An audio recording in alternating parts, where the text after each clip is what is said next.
Hi everyone! Welcome back to my channel. So for today's video guys is pag-uusapan natin if paano nyo i-check yung isa sa mga mahalaga before you are buying a property, kung ano ba yung above sea level nito. So for the simple explanation is mas mababang above sea level is mas prone sa baha. So example, yung mga Manila, Pasay, mga Bacoor, yan. So, mababa yung above sea level nila sa 10 meters, 15 meters. So, prone sila sa baha. And then, pag mas matataas ng pataas, example, sa mga Tagaytay, nasa around 500 meters above sea level, is hindi po siya binabaha. Dahil for the common term is napakataas po ng location niya. And at the same time, mas tumataas yung above sea level is meaning mas lumalamig din yung environment or weather. No? Mas nababawasan yung humidity. Okay?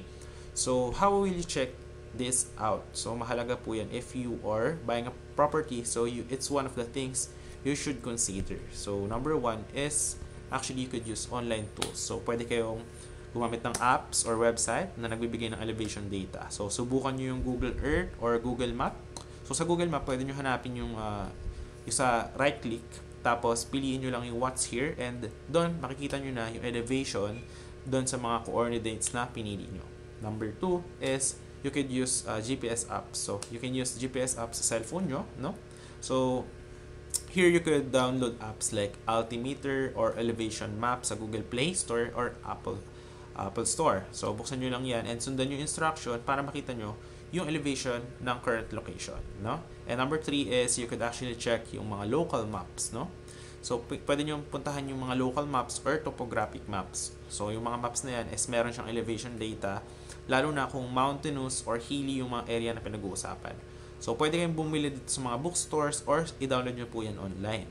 So number 4 is you could actually consult the local authorities. So pwede kayong magtanong sa mga local authorities nyo or yung mga real estate agents. Madalas kabisado nila yung information regarding do sa mga areas, yung mga elevation ng mga property sa area.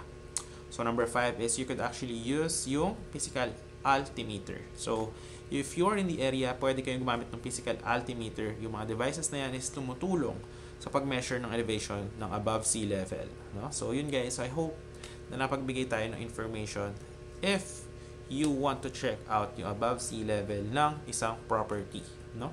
So actually yung mga 100 meters, 150 meters above sea level is safe na yan sa baha, no?